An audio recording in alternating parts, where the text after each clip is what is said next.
Okay, today I'm going to go over some of the enhancements we've made to the registration process for our teacher and staff surveillance testing at schools.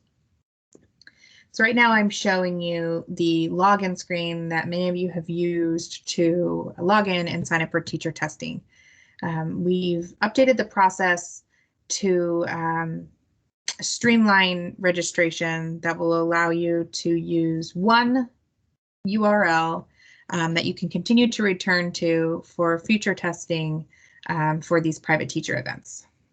So the first thing that I want to note is I'm on a page that are for individuals who've already registered for teacher testing. If you have not created an account or haven't participated in the state of Vermont COVID testing before now, you'll want to create an account by clicking here.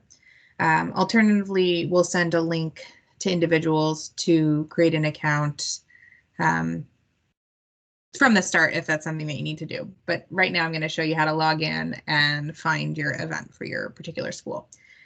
So something that folks have run into a few times is they'll log in and they'll just see the community events for testing and they won't actually see the private teacher events.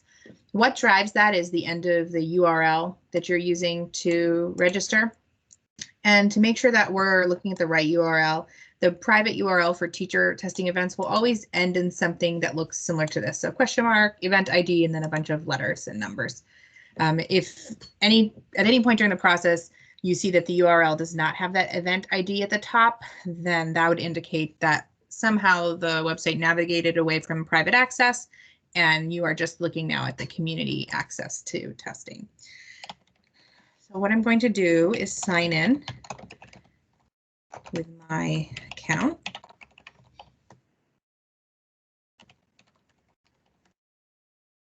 Okay, and then click log in.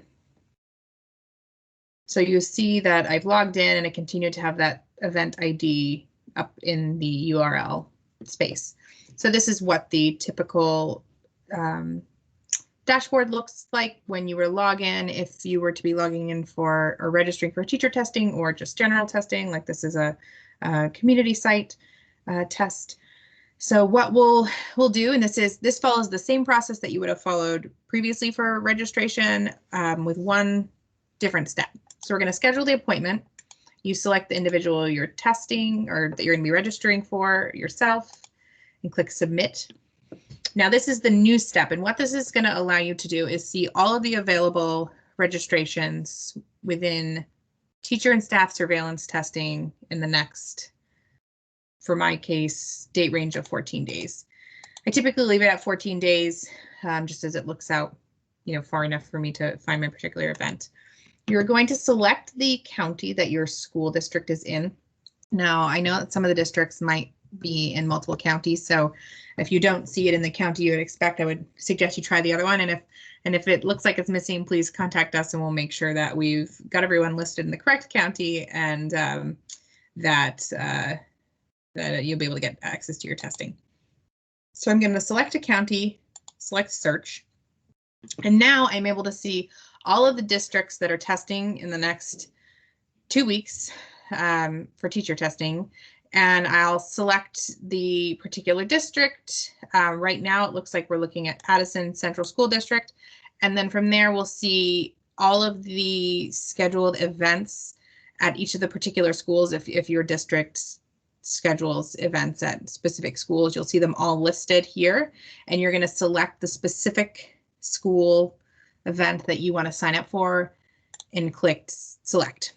This mimics the normal community testing process that you would follow if you participated in any of the community events for testing in the past.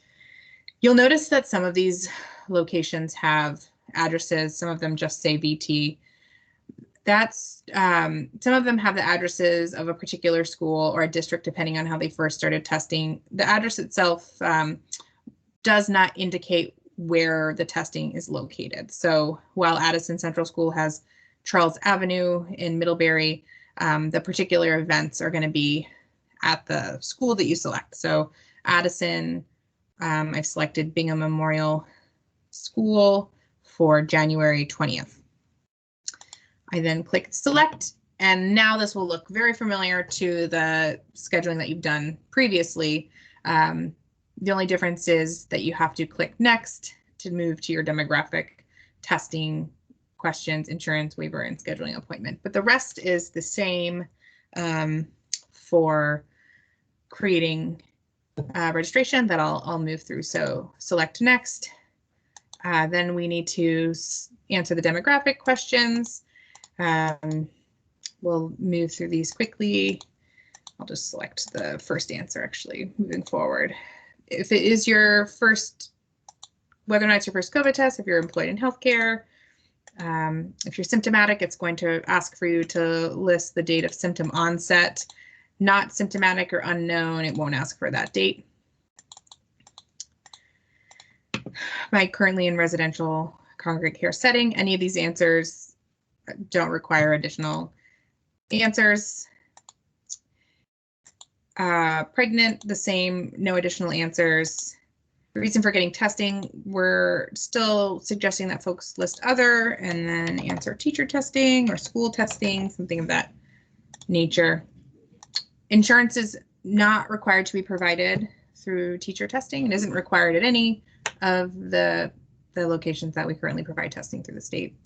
Click next. If you did click yes that you have insurance, additional fields would, I'll show you, additional fields will come up for you to answer information about your insurance. But you don't have to provide that for this testing. You can click next. We have the waiver that gives information about specimen collection. We ask that once you read it, you agree to the waiver to participate in testing. Click next, and then we schedule an appointment. They ask again if you're symptomatic. Whether or not you are symptomatic, you're still able to advance through here, through this question. You notice if you say yes that it gives some more information about connecting with your primary care, about testing, especially if it needs to be more immediate. So I'll click OK, and then you're given the same list of available appointments for that location. And again, I'll point out that while times are listed, the timing of your actual appointment will likely be determined by the COVID coordinators that are managing the testing at your location. So selecting an appointment, I then say schedule and submit. And now I have scheduled an appointment. It says success at the top, appointment has been scheduled. You'll want to verify that you've created an appointment. There's a few ways you can do so. The first is that now you'll see I have a scheduled appointment here. It'll give me the information about the school district, the date of the appointment. If an address is listed, like I said, it'll be that address for the particular district itself, your name, and then the appointment type. Another thing that you'll get is an email that will be an appointment confirmation. It'll look something like this.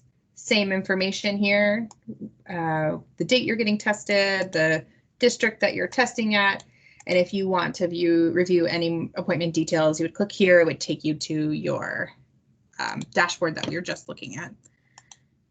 Let me move back to that dashboard. And that's essentially how you schedule an appointment now with this new feature. The benefit of this is moving forward when your school participates in the next round of surveillance testing, you can use the same link and the dates will be updated to reflect the new dates for your school's testing. While I'm on here, I'm just going to cancel this appointment to make sure I allow for staff at Addison Central to actually use that appointment instead of myself. And that's it. Not a ton of changes, but we hope it makes it a little bit more straightforward in registering for your events in the future.